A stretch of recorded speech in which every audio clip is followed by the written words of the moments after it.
Us heu plantejat alguna vegada fer un estudi genètic a partir de la investigació amb éssers vius? Bon dia, soc l'Aina Puigmiquel Busquets i us presento el meu treball de recerca.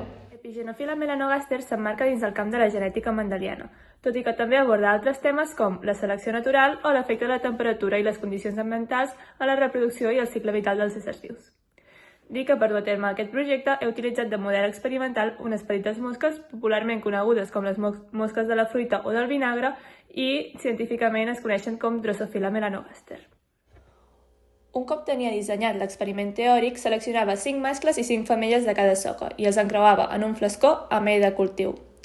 A cap d'uns 3 dies apareixien les primeres larves que pupaven i després es desenvolupaven fins a mosques.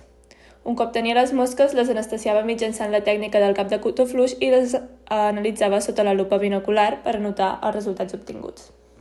Vaig tenir l'oportunitat d'entrevistar el doctor Cayetano González, expert en biologia molecular i cancerígena, i conegut per la seva experimentació amb Drosophila melanogaster.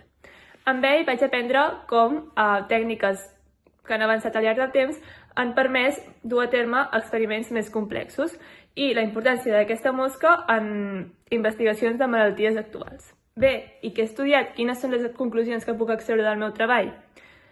Doncs he pogut demostrar que les lleis de Mendel no són universalment aplicables en tots els casos, com ja he vist amb l'herència lligada al sexe.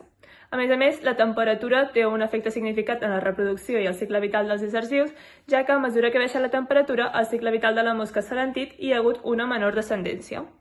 Però això genèticament no ha afectat en els encreuaments. També he pogut demostrar la tendència fenotípica de l'espècie i l'efecte de la selecció natural en un medi on les mosques són lliures.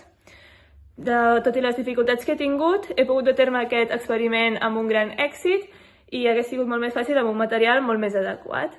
Moltes gràcies i espero que us hagi agradat el meu treball.